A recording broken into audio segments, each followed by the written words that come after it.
Snowy day in January of 1994, a land surveyor for the North Carolina Department of Transportation parked his car at the edge of Highway 421 in the Blue Ridge Mountains of North Carolina. After walking just a few yards away from the side of the road, he was already swallowed up in the deep woods that stretched for miles into Watauga County.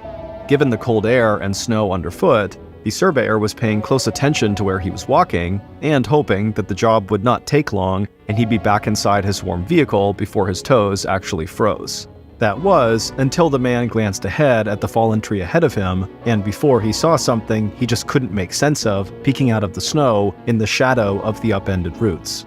Squinting, the man took a few more steps closer just to make sure his eyes weren't playing tricks on him. A moment later, he dropped the hard plastic case that contained his surveying equipment and nearly fell backward as he scrambled to get away from the mound of snow in front of him. Then, looking desperately through the thick trees for the other members of the survey team, the calm around him was shattered as he started yelling for help. But before we get into that story, if you're a fan of the strange, dark, and mysterious delivered in story format, then you've come to the right podcast because that's all we do, and we upload twice a week, once on Monday and once on Thursday. So, if that's of interest to you, please buy a billboard along the highway and on it, place a massive photo of the Amazon Music follow button when they were in the 4th grade and rocked a sweet bowl cut. Okay, let's get into today's story.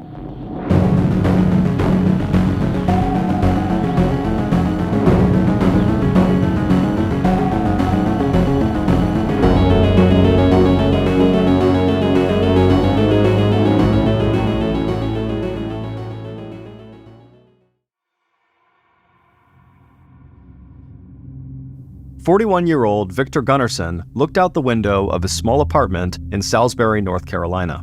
It was Wednesday afternoon, December 1st, 1993, and another mild winter had settled over the Tar Heel state. Even though Victor had lived in America now for almost 8 years, the onset of what passed for cold in this part of the world still brought back sharp memories of the country where Victor was born and where he had expected, at one time, to spend his entire life.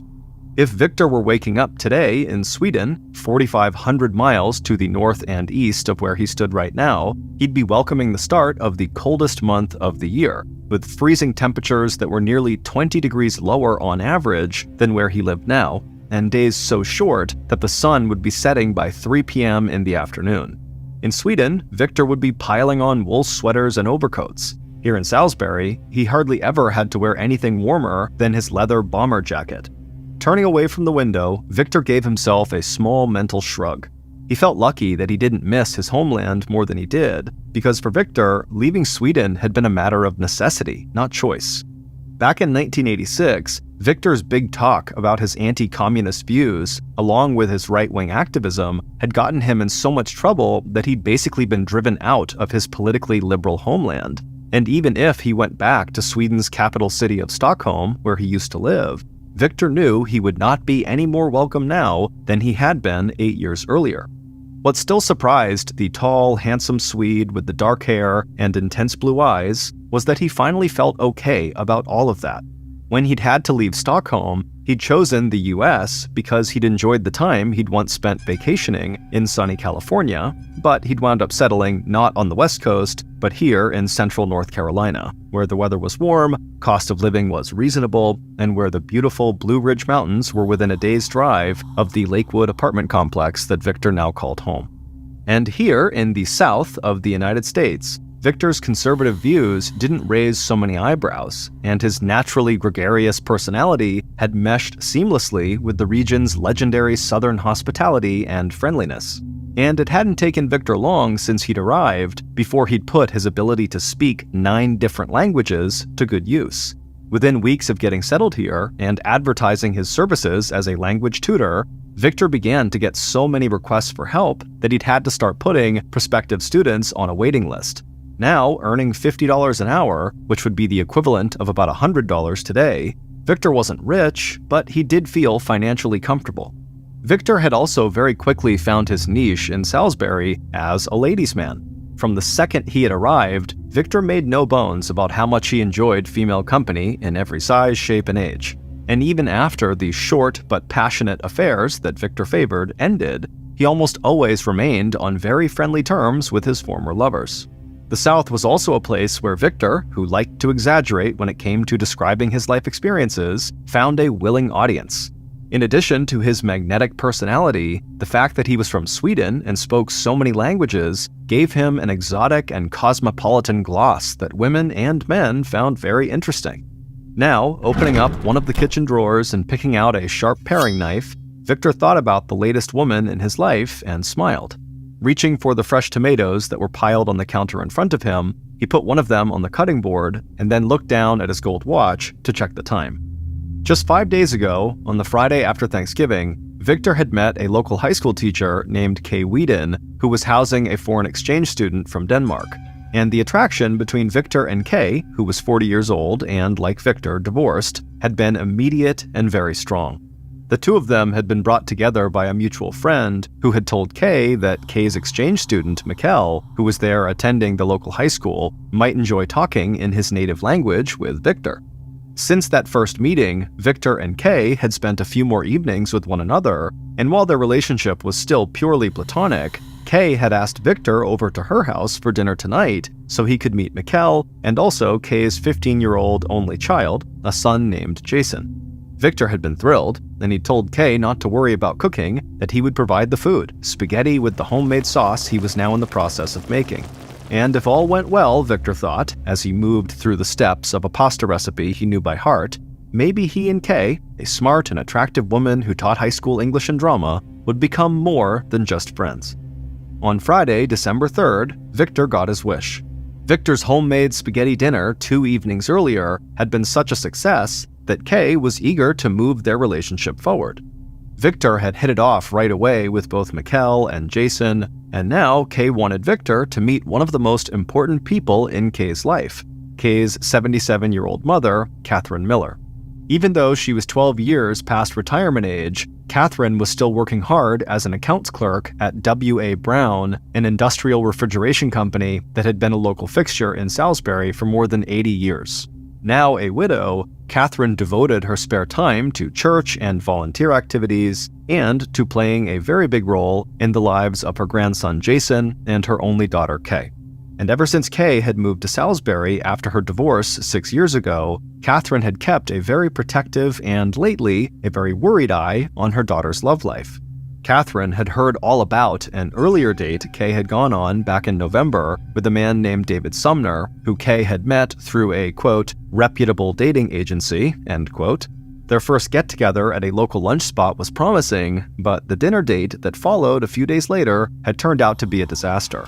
So when Kay had started talking about this intelligent and good-looking man named Victor, who was so different from Kay's expectation that a Swede would be pale-skinned and blonde, Catherine was very interested in meeting the new person in Kay's life. And when Kay had asked Catherine to join Kay and Victor at the Blue Bay Seafood Restaurant that night of December 3rd, Catherine hadn't hesitated even a second before saying yes. And now, as the three of them sat at a table for four near a window at Blue Bay and placed their dinner orders, Catherine thought that overall, Victor seemed friendly and courteous. He was definitely a talker, except when it came to exactly why he had left his home in Sweden's capital city of Stockholm 8 years earlier.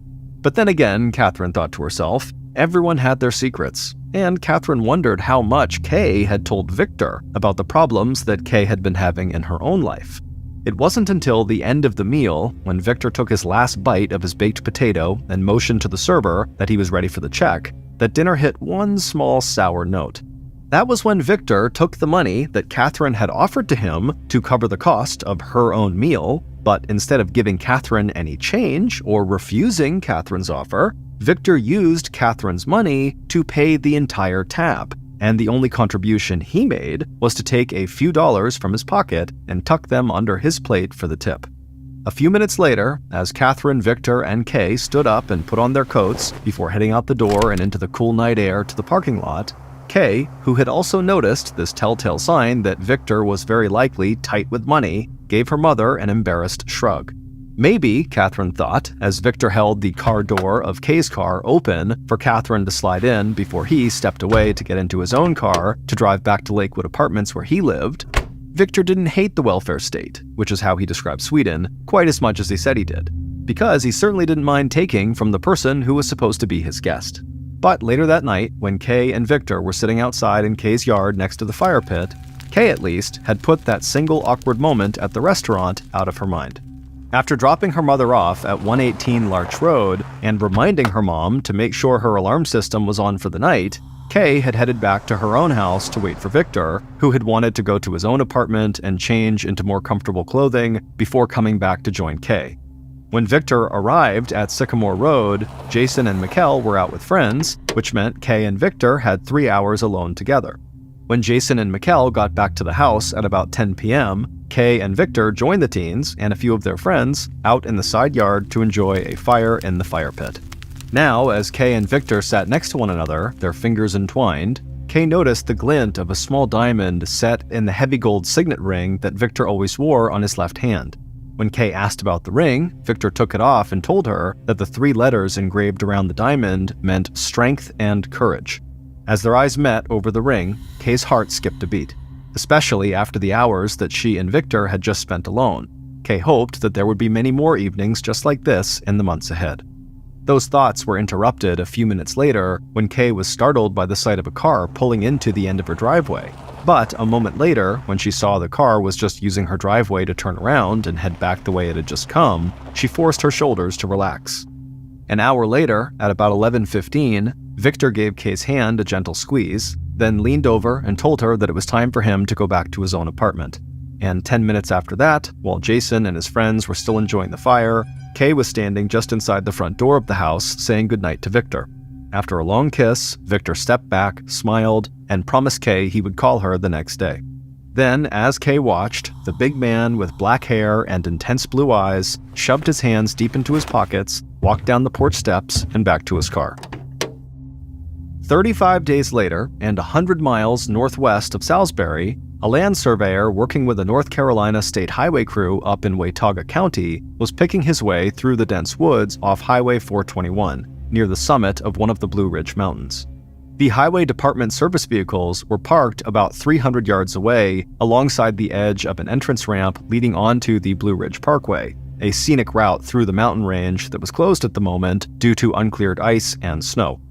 As soon as the surveyor had stepped out of the warm vehicle, the cold mountain air and wind hit him like a fist. But after just a few steps, he had entered the relative shelter of thick trees. As he moved through the snow, the man's eyes swept back and forth across the ground just ahead of him. He didn't want to take any chances that he might miss the iron property marker he was looking for. After making his way around a large clump of mountain laurel, the surveyor stopped for a second to look up and take stock of his surroundings. Directly in front of him was a huge pine tree that had fallen or been knocked over by the wind. Facing the surveyor were the upended and snow-covered roots of the tree. And in the indentation in the earth where all those roots had once dug into the ground, the surveyor suddenly noticed something out of place in the snow just a few steps in front of him. The surveyor squinted, sure that his eyes were playing tricks on him.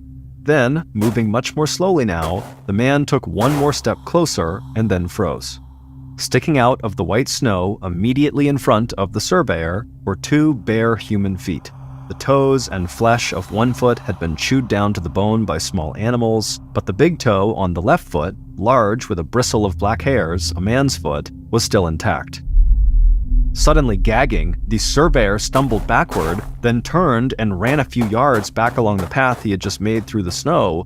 Then, pausing to catch his breath and looking over his shoulder again at the fallen pine tree, he dropped his case of equipment into the snow, opened his mouth, and yelled for help. By 2 p.m., the entrance ramp to the Blue Ridge Parkway was crowded with law enforcement vehicles and personnel. In response to the 911 call that had come in a few minutes earlier from the state highway crew reporting that what appeared to be a man's dead body had been found in the woods, 2 patrol cars from the Watauga County Sheriff's Department had been first on the scene, where they were soon joined by members of the Blue Ridge National Park Service.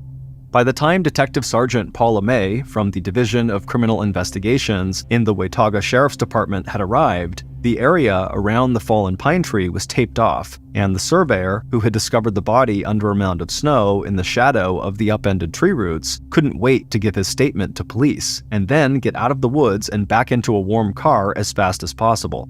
Detective May couldn't blame him. The temperature, already well below freezing, was dropping steadily, And this was only the beginning of what the 6-year veteran with the sheriff's department knew would be a very long and very cold night. But in this case, the investigator also knew that in this situation, the cold and snow might work to the advantage of law enforcement. The large body that was clearly buried, except for the feet, under a mound of snow near the fallen pine tree had probably been well preserved by the recent cold temperatures. And if decomposition had been minimal, then the body might yield valuable clues about the identity of this person, along with the cause and time of their death. But aside from her assumption, based on the feet and the size of the body under the snow, that the victim was a man, the fact that the victim appeared to be naked raised more questions than answers. It basically ruled out 2 of the more common causes of death out here in the woods, suicide or an accident. And that left the third option, that what she was looking at here was likely a homicide. And that would open the door to a very complicated investigation because murders could be committed for all kinds of reasons and by all kinds of people. And unless police found the man's clothing and some form of ID, there was also the challenge of finding out who this victim was. Detective May knew at the moment there were no active reports of missing people in Watauga County. And even before she left the woods later that evening, she also knew that one of her first tasks would be to check on missing person reports outside of the county, both in the larger region and statewide. Within a few hours of Detective May's arrival, the Watauga County Sheriff had already made a call to the North Carolina State Bureau of Investigation asking for help. And not long after that, the area around the snow-covered body began to fill with members of a state crime tech unit and an agent assigned to work closely with Detective May. It wasn't until after the scene was photographed, sketched, and processed that the medical examiner oversaw the removal of the body. And after one small scoop of snow at a time had been lifted off the corpse, investigators finally got their first look at the nude adult white male who lay underneath the mound of snow. The bare skin of the man's back was frozen to the ground. His wide open mouth showed a set of straight white teeth. In his left temple, just below the line of dark hair that still covered what was left of his scalp, investigators could see a clearly defined circle where a bullet had been fired into his skull. And on the right side of the man's neck, there was a second bullet hole. There was no sign anywhere of the man's clothes, and no shell casings from the rounds that were fired. But the body was not completely stripped. On the man's left wrist was a gold watch, and on his left hand, he wore a heavy gold signet ring with a small center diamond. The only other physical item left at the scene of what investigators now knew had to have been a murder was a 16-inch long strip of electrical and masking tape, the same kind of tape that investigators would later find had been used to bind the man's hands and ankles.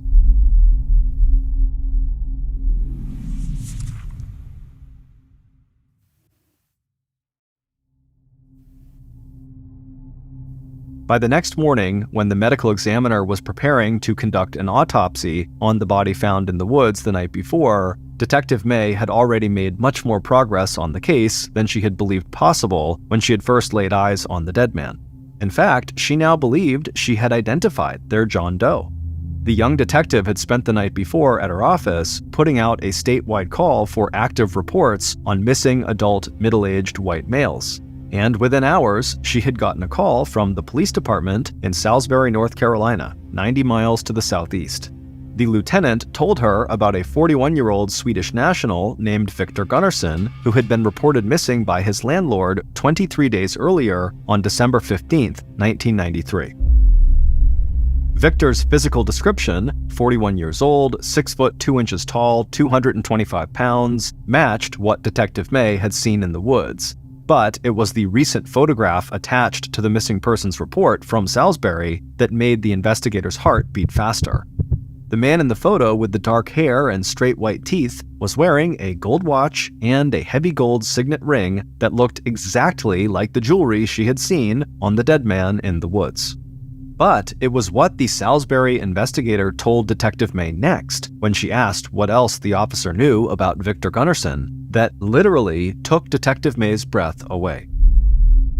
Because, as Detective May was about to find out, Victor Gunnarsson was no ordinary Swedish citizen.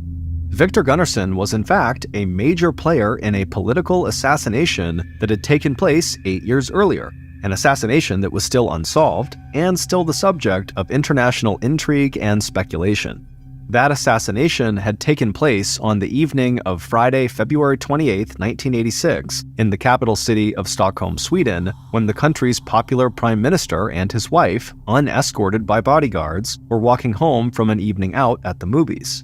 The assassin had walked up behind the couple and fired 2 bullets at close range.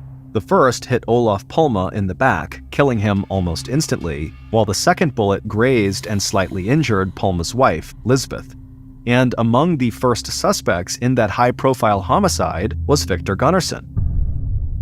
Known at the time to Swedish police for his right-wing extremist views, Victor had been spotted earlier that same evening in a nearby bar where he had been heard ranting about the Prime Minister's socialist economic and foreign policies. Within hours of the shooting, Victor, who was then 33 years old, was picked up for questioning and then let go, only to be brought back into police custody 2 more times for detention and interrogation. He was finally released after an eyewitness to the assassination could not positively identify Victor as the shooter. But being released from police custody was not at all the same thing as being cleared of suspicion. As long as the case went unsolved, Victor remained a person of interest. As the target of continued surveillance as well as public mistrust, Victor had trouble keeping a job and living a normal life. So, after receiving a settlement for wrongful detention from the government, Victor decided it was time to leave Sweden and start a new life in America, where he eventually settled in Salisbury, North Carolina. Within days of Detective May's discovery, Swedish officials were able to confirm that the fingerprints taken from the man found in the North Carolina woods did match those of Victor Gunnarsson. By that time, the autopsy report had also come back. The contents in Victor's stomach, which included bits of potato skin, showed that he had probably eaten dinner about 4 hours before his death. The medical examiner had also determined that Victor had been bound with masking and electrical tape and confirmed that Victor had been killed execution style with 1 bullet to the head and 1 to the throat. The cause of death immediately ignited speculation in the US and in Sweden that Victor himself had become the victim of an assassination, and that his death must be related somehow to the 1986 murder of the Swedish Prime Minister. But as detectives in both Watauga County, where Victor's body was found, and in Salisbury, where Victor lived, began to work the homicide case together, what increasingly drew their attention wasn't just Victor's link to an 8-year-old political assassination, it was Victor's link to Salisbury resident and high school teacher Kay Whedon. What made that link interesting to detectives was the fact that Victor was not the only recent homicide victim who had lived in Salisbury and been a part of Kay's life. By now, results from Victor's autopsy, coupled with information detectives had gathered from Victor's friends and neighbors and from Kay herself, had helped police narrow the date of Victor's actual death to early December, probably around December 3rd, which was when Victor had gone out to dinner with Kay and eaten the baked potato, bits of which were later found inside of his stomach. And it was just a few days after December 3rd, on December 9th, that Kay Whedon's mother, 77-year-old Catherine Miller, had also been murdered. And like Victor, she had been shot twice in the head at close range. So, even as Detective May and law enforcement from the state and Salisbury Police Department continued to track down any information they could about Victor's political activities here in the United States, investigators also focused their attention on finding out all they could about Kay, the one person who represented the strongest link between 2 very similar brutal homicides that claimed the lives of 2 Salisbury residents. By the time Detective May joined forces with Salisbury investigators in mid-January, Salisbury police had already discovered that Kay herself also appeared to be in potential danger. Since Victor's disappearance and the death of her mother, Kay and her son Jason had both become the targets of telephone calls and letters accusing Jason of involvement with local drug dealers and threatening both mother and son with physical violence. When Kay sat down with investigators to tell them about her relationship with Victor, she told detectives that she had been crushed when Victor had not followed through on his promise to call her the day after their dinner together at the Blue Bay restaurant on December 3rd. But any worry or hurt Kay had felt about Victor's sudden silence and apparent disappearance, and any concern over the apparent stalker or stalkers who had started sending these awful letters and calling her and her son at all hours to threaten them, had been totally blotted out of her mind when she received the terrible news on December 9th that her mother had been murdered. That was the morning that Catherine's body had been found by a coworker from W.A. Brown, who had been so concerned that Catherine was late to work that he went directly to her home on Larch Street to make sure she was okay. When the coworker had stepped into Catherine's kitchen, he'd been horrified to find Catherine slumped in a seated position on the floor, her back against a white refrigerator and the top of her head blown off. After ruling out both Kay and her son Jason as suspects, police concentrated first on interviewing Catherine's friends and coworkers. Even though Catherine's house had a security system installed, there was no sign of forced entry, which made police believe the older woman must have known her attacker and opened the door to let them in. But after finding zero evidence that anyone close to Catherine would want her dead, police turned their attention again to Kay, thinking that Catherine's murder might be connected to something going on in Kay's life, or to someone close to Kay. People of interest had included Kay's former boyfriend, a Salisbury police officer named Lamont Claxton Underwood, who worked as a resource officer at Salisbury High School, as well as other men like David Sumner, who Kay had dated after she broke up with Officer Underwood and before she met Victor Gunnarsson. But no matter how hard they probed, detectives couldn't find any physical evidence to link anyone in Kay's circle of friends and acquaintances to the murder of Catherine Miller. But after the discovery of Victor's body, investigators in Salisbury had additional leads to follow. It looked to Detective May and Salisbury's lead investigator Don Gale like Victor Gunnarsson must have been kidnapped from his home in Salisbury and transported, probably by car, up to Watauga County where he was actually killed.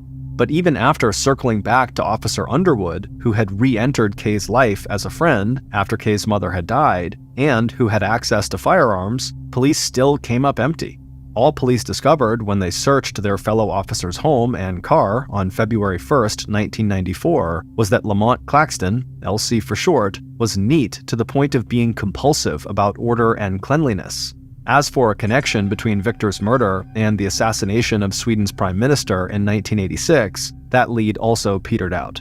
Years before, Victor had apparently cut his ties to any right-wing extremist groups, and state and local police in North Carolina could not find one scrap of evidence among Victor's personal belongings or information gathered through interviews with his associates that related in any way to the death of Prime Minister Olof Palme.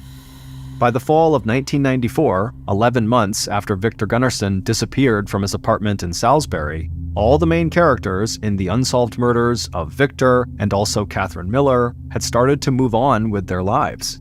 Kay, unable to stand being so close to the home where her mother had died, sold her house on Sycamore Road and moved to a new home 5 miles to the south, and the harassment that had terrorized her and Jason stopped.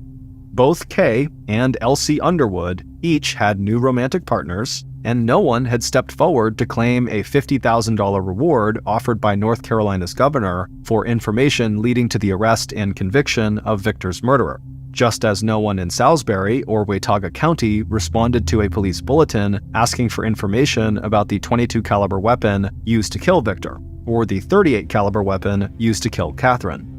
It wouldn't be until the fall of 1995, almost 2 years after Salisbury's 24,000 residents had been shaken to the core by those two homicides, that Watauga County Detective Paula May and Salisbury Detective Don Gale would get the news they had been hoping for, news that would once again shine the international spotlight on Victor Gunnarsson. On Wednesday, October 11th, an analyst for the North Carolina State Bureau of Investigation placed a call to Detective May at her office up in the northwest corner of the state. After almost 2 years of reviewing the evidence and material samples that had been collected in the course of the Victor Gunnarsson investigation and finding nothing that would ID the murderer, the forensics expert had been ready to give up. But as he packed away one particular piece of material, he made a completely unexpected discovery. And using a brand new tool for analyzing DNA, the agent now believed he knew who had kidnapped and killed Kay's one-time boyfriend, Victor. Based on the results of that DNA test and the information investigators had gathered over the last 2 years, here is a reconstruction of what happened to Victor Gunnarsson on the night of December 3rd, 1993, and what happened to Catherine Miller 5 days later on the night of December 9th. It was right around midnight, and the moon was covered by clouds when Victor's killer turned into the parking lot at Lakewood Apartments and spotted Victor's big gray Lincoln Town car parked right in front of Unit 910. The killer smiled at the lighted window of Victor's apartment. That was good. That meant the big Swede was still awake. Pulling the burgundy-colored Monte Carlo sedan in as close to Victor's unit as possible, the killer rolled to a stop and turned off the engine. Before leaving the car, the killer checked that they had everything they needed. Then there was the soft clunk as the car door closed, and then the quiet slap of footsteps as the killer walked to the front door of Victor's unit and rang the bell. A moment later, there was the sound of movement inside the apartment, then the doorknob turned, and the big friendly Swede suddenly appeared standing right inside. But the expression of puzzled welcome on Victor's face didn't last long. As soon as the door had opened, the killer was on the move, crowding Victor further back into the house and pulling out the .22 caliber pistol borrowed from a friend. Before Victor even had time to wrap his mind around what had just happened and who was standing inside his home, Victor was being forced out the door of his apartment, bands of tape covering his mouth and binding his hands tightly behind his back. Prodding Victor ahead of him to the Monte Carlo, the killer popped open the trunk and forced Victor to climb inside the cramped compartment, before quickly wrapping Victor's ankles together with more strips of electrical and masking tape. Then there was another clunk as the killer closed the trunk and stepped around to the driver's side, hopped behind the wheel, and turned on the engine. The killer paused just long enough to take a few calming breaths before easing slowly out of the apartment complex, the door to Victor's unit still open. The drive north from Salisbury to the intersection of Route 421 and the Blue Ridge Mountain Parkway took about an hour and 45 minutes. Coming from the rear of the car, the killer could hear the sound of Victor kicking at the top and sides of the trunk and the occasional scrape of something hard that sounded like metal on metal. As the killer approached the entrance ramp to the parkway, they slowed down, pulled over, and then parked the car. Here in the mountains, the edges of the road gave way almost immediately to thick, dense forest. And at this time of the year, when the parkway closed due to winter snow and ice, it could be months or never before anyone wandered into these woods, which was good because that meant the killer could finish this thing without hiking more than 300 or 400 yards into that black tangle of branches. Another calming breath, and the killer had gotten out of the driver's seat, closed the car door, and walked to the trunk. All the thumping and scraping had stopped. Time to pop the trunk, cut the bindings around Victor's ankles, and bring part one of the killer's plan to a close. A few minutes later, after forcing Victor to walk ahead at gunpoint up a slight hill, the killer skirted around the edge of a thicket of mountain laurel, then ordered Victor to stop walking. Facing them was the upended root ball of a fallen pine tree. Backing Victor into the shallow depression just in front of the snow-covered roots, the killer ordered Victor to strip off all of his clothes. Then, the killer wrapped a strip of masking and electrical tape around Victor's forehead. Pressing the barrel of the .22 against the tape on the left side of Victor's temple, right at the hairline, the killer pulled the trigger. Once Victor had fallen backward into the snow, the killer crouched down and quickly fired a second shot through the right side of Victor's throat. A moment later, and the killer had picked up the 2 spent shell casings and was pulling off the tape from around Victor's mouth and forehead and hands, and adding the strips with their incriminating load of DNA from Victor's hair and skin to the pile of Victor's clothing. As the killer's adrenaline rush started to wear off, the killer was suddenly shaky and very eager to get out of the dark woods. With any luck, no one would ever see Victor Gunnarsson again. The winter, snow, cold, and wild animals who would scatter his bones all over the forest would make sure of that. As the killer gathered up trace evidence and stood to walk back out to the road, the killer never noticed the 16-inch long strip of masking and electrical tape they had dropped close to Victor's bare feet. 5 days later, Victor's killer was ready to complete the second part of their plan. All the risks were worth it, because after this, the killer was sure that the life they had wanted and planned would finally be within reach. So, on the evening of December 8, 1993, the killer knocked at the front door of Catherine Miller's house at 118 Larch Road. The single-story brick ranch was set far back from the road, so anyone driving by would have a hard time recognizing the person who stood with their back to the street at the top of the front steps. After the killer called out and identified themselves, the door opened. Catherine looked surprised and not completely pleased, but she still stepped back to allow her visitor inside. With the same wave of excitement the killer had felt entering Victor's apartment a few days earlier, the killer now pushed quickly into Catherine's living area. The sooner this was done, the better. Pulling out the gun, this time it was a .38 caliber revolver, the killer forced Catherine through the front of her house to the kitchen out back. There was a pan of beans for Catherine's dinner heating on the stove, and a copy of that day's Salisbury Post newspaper lying on the kitchen table. Catherine had turned, and then with no place left to go, she came to a stop with her back pressed against the refrigerator. Then, as the killer closed the distance left between them, Catherine stumbled, slipped, or simply slid down the door of the refrigerator until she was in a sitting position on the floor. Then, standing next to her, the killer fired 2 bullets down into the top of Catherine's head, sending fragments of bones, scalp, and hair in a spray along the floor and ceiling, and leaving a fan of blood spatter against the white refrigerator door. Stepping back, and careful to avoid stepping in any blood, the killer spent a few minutes staging the house to look like Catherine had been the victim of a robbery gone wrong. But the only thing of any value that police would find missing was Catherine's purse. Satisfied with their work, the killer left Catherine's house, returned to their car, started up the engine, and drove away, already thinking ahead to the sequence of events that would begin tomorrow morning. As soon as police discovered Catherine's dead body, they would inform Catherine's daughter, who lived just a few blocks away. And that was the moment when Salisbury police officer L.C. Underwood would be ready to reap the reward of having murdered the 2 people who stood between him and Kay Wheaton, the woman he loved and wanted. With Victor gone, L.C. had eliminated his chief romantic rival, and with Catherine Miller dead, L.C. had eliminated the person closest to Kay, and the person who had never approved of her daughter's involvement with the police officer who had heard all about how L.C. Underwood had showed up at the restaurant where Kay had met David Sumner for dinner, threatened to hurt both of them, and then dumped a full glass of iced tea right into Kay's lap. Now, with Victor and Catherine dead, not only would L.C. become Kay's indispensable man, L.C. was also the only person who could put an end to the harassment that had made Kay's life miserable ever since she had broken off her engagement to him a little over 1 year earlier. That part would be easy, since it was L.C. himself who had been Kay's stalker all along, sending her those threatening letters he had typed on a typewriter at his work office, and arranging for an ex-convict L.C. knew to harass Kay by phone. Just as it had been so easy for L.C. Underwood to drive by Kay Wheaton's house on the night of December 3rd, when Kay and Victor sat holding hands together outside by the fire pit, turn around in the end of her driveway and take down the license number of Victor's car, then call up a buddy on the police force to run the plates and give L.C. Victor's home address.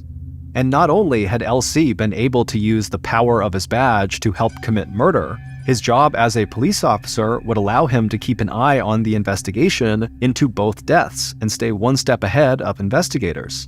But what L.C. Underwood did not expect when he killed both Victor and Catherine was that despite his mania for cleanliness and sanitizing a crime scene, he would leave behind 3 critical pieces of evidence that would eventually lead to his arrest. It would turn out that even before Catherine Miller had been murdered, Salisbury police, who were investigating Kay Wheaton's reports that someone was harassing her, had already developed evidence that Kay's own ex-boyfriend, L.C. Underwood, was also Kay's stalker. Police had seized the typewriter ribbon from L.C.'s work typewriter at the local high school where he was a resource officer. That typewriter ribbon was the first piece of critical evidence that would eventually tie L.C. to murder. On that typewriter ribbon, police found words that appeared in the letters of harassment that Kay had shown police. Even though Kay herself had refused to believe that L.C. could be her stalker, when Kay's mother, Catherine, was murdered, L.C., who had been vocal about his run-ins with Catherine, quickly became investigators' primary suspect. But it wasn't until Victor Gunnarsson's body was discovered, naked and dead up in the Blue Ridge Mountains, that police were able to collect the second and third pieces of evidence that would send Elsie to prison. When police searched Elsie's house back in February of 1993, almost 2 months after Victor's disappearance, they found a roll of electrical tape that they were later able to identify as the same kind of tape as the strip of tape that police found at the scene of Victor's murder. And during that same search, in the trunk of Elsie's Monte Carlo, there were boot prints and scratches on the underside of the lid. And even though Elsie had had the car thoroughly and professionally cleaned, when detectives sent in the mats from the bottom of the trunk to the state crime lab for examination, forensic specialists would eventually recover 17 hairs embedded in the mat fibers. The call that Detective Paula May had received on October 11, 1995, was confirmation from the North Carolina State Bureau of Investigation Crime Lab that DNA from all 17 of those hairs found in the trunk of Elsie Underwood's Monte Carlo were a match for Victor Gunnarsson. On October 13, 1995, one day after receiving those DNA results, and just under 2 years after Victor disappeared, police arrested 44-year-old police officer Elsie Underwood and charged him with first-degree murder and first-degree kidnapping in the death of Swedish national Victor Gunnarsson. 3.5 years later, on Monday, July 21, 1997, Lamont Claxton Underwood was found guilty of both charges and sentenced to life in prison without parole. Although the court allowed the prosecution to present evidence from Catherine Miller's murder as part of the state's case against Elsie Underwood was never formally charged with Catherine's murder. On Christmas Day 2018, after serving 21 years of his life sentence, Elsie Underwood died in prison of kidney cancer at the age of 67. In June 2020, 34 years after Victor Gunnarsson was questioned as a possible suspect in the assassination of Sweden's Prime Minister Olof Palme, Swedish prosecutors announced that they had finally solved the puzzle of who really did shoot Olof Palme.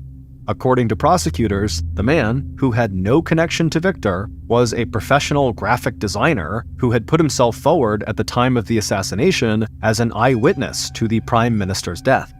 As for Victor Gunnarsson, twice in his life, the big talker with the big smile was in absolutely the wrong place at absolutely the wrong time.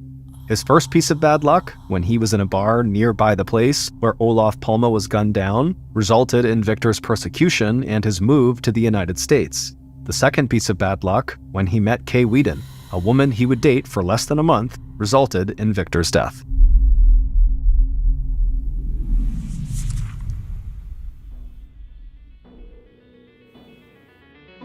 Thank you for listening to the MrBallen podcast. If you enjoyed today's story, be sure to check out our YouTube channel, just called MrBallen, where we have hundreds more stories just like this one, many of which are only available on YouTube. So that's going to do it. I really appreciate your support. Until next time, see ya.